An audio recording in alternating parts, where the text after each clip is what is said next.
Entre 1568 y 1571 se produjo lo que se ha llamado la rebelión de las Alpujarras. El motivo de esto fue que la abundancia de moriscos que se habían quedado en esta zona granadina después de la conquista del Reino de Granada por los Reyes Católicos implicó pues una serie de enfrentamientos, de situación de dificultad entre las comunidades cristianas dominantes en las ciudades de la Alpujarra, tanto granadina como malagueña, de la azarquía malagueña, y los moriscos que estaban sometidos a esa voluntad de los cristianos. La pragmática de Felipe II de 1567 fue la que motivó la gota que colmó el vaso para que la gran cantidad de moriscos que estaban situadas en esta zona pues se levantaran contra las exigencias de los cristianos. Hay que decir que este hecho se debe fundamentalmente a una razón, y es que Felipe II tenía un gran miedo a que de nuevo se produjera una invasión musulmana de la península. Los turcos estaban dominando, controlando el Mediterráneo, de ahí que se enfrentara después a ellos en la famosa batalla de Lepanto, y creía Felipe II que esos turcos podían utilizar como quinta columna a los moriscos, que a pesar de estar sometidos a la religión cristiana y en muchos de ellos ser bautizados a la fuerza, seguían manteniendo sus costumbres y su religión.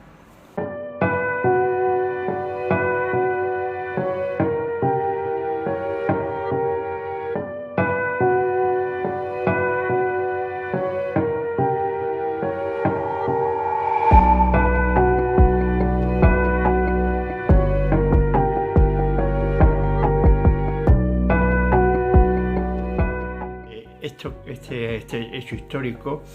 viene a colación porque en él se basa una novela de José Villena Jurado titulada Entre el profeta y la cruz, y que narra esos acontecimientos de una forma novelada, con una gran cantidad de descripciones tanto del terreno como sociales, descripciones de comportamientos sociales de los moriscos y de aquellos curas que mantenían una actitud contraria al mantenimiento de la religión islámica por parte de algunos moriscos.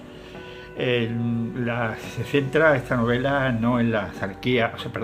Alpujarra granadina, sino que se centra en la azarquía malagueña, donde también se produjeron esa serie de levantamientos y de enfrentamientos entre cristianos y moriscos. Se centra fundamentalmente en la ciudad de Torró, y el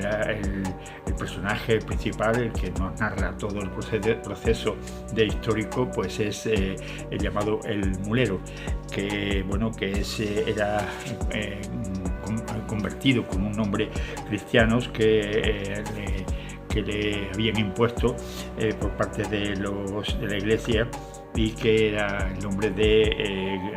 Venegas, Antonio Venegas, que se trasladaba entre Torró, Vélez Málaga, y era arriero. Una serie de circunstancias históricas que le suceden a él personalmente le convence de la necesidad de lanzarse al monte y unirse a la pandilla de los mufíes, que tenían una doble vertiente, una doble actividad, es decir, por un lado luchar contra la imposición del cristianismo, y por otro lado también la de asaltar a todos aquellos que viajaran por los caminos para robarle. Uno de ellos podía haber sido pues el mulero.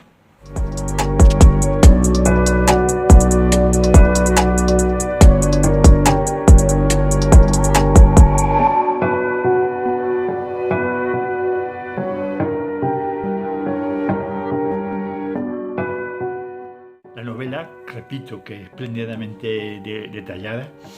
con además un vocabulario al final donde aparecen los nombres los apodos, los índices onomásticos de personajes, y además también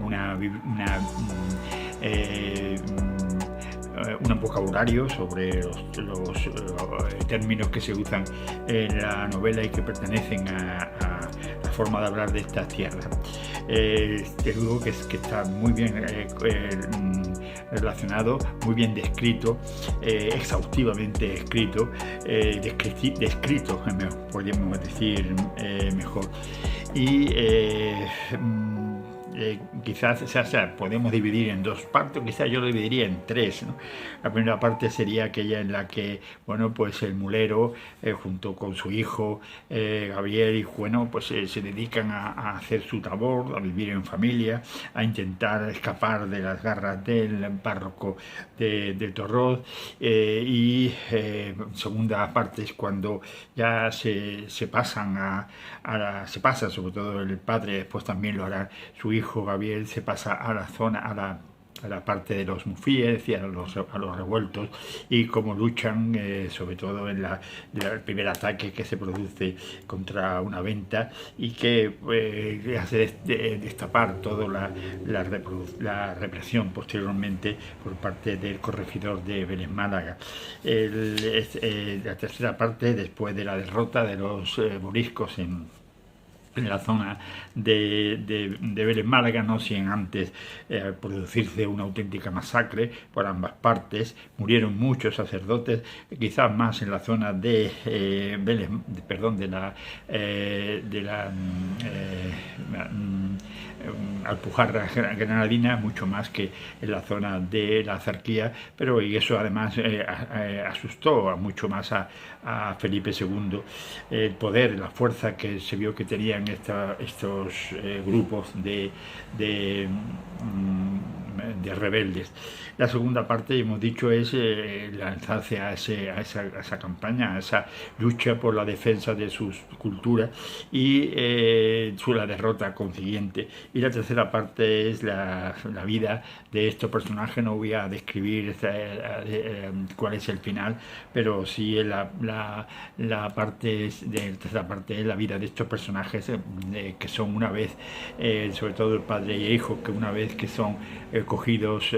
prisioneros, convertidos en esclavos, en esta guerra hubo muchos esclavos, muchos moriscos que fueron convertidos en esclavos, otros expulsados al norte de África, otros se fueron por su propio pie al norte de África, pero los que fueron cogidos como esclavos pues pasaron a ciudades no solo de Andalucía, sino también del resto de España. En este caso concreto, la historia nos representa como si estuviesen en Málaga, y hay también toda una descripción de la ciudad de Málaga en esta época, es decir, en la época del siglo XVI, finales del siglo XVI. Yo creo que es una novela entretenida, se tiene que leer despacio porque evidentemente, bueno, es un poco larga, tiene más de 500 páginas, pero bueno, sí se gusta ver las descripciones que tiene, cómo describe, cómo pinta, y además está basada en hechos históricos muy, muy rigurosos, ¿no? Quizás Mármol Carvajal sea una de las fuentes principales de este escritor, seguro si me equivoco, que José Villada me lo diga. Bien, me gusta el libro y por lo tanto lo digo aquí, y bueno, que quiera pues lo compre y lo lea y vea si es verdad o no lo que estoy diciendo. Bien, muchas gracias en literalmente de esta semana. No sé, bien. Me ha gustado esto, pero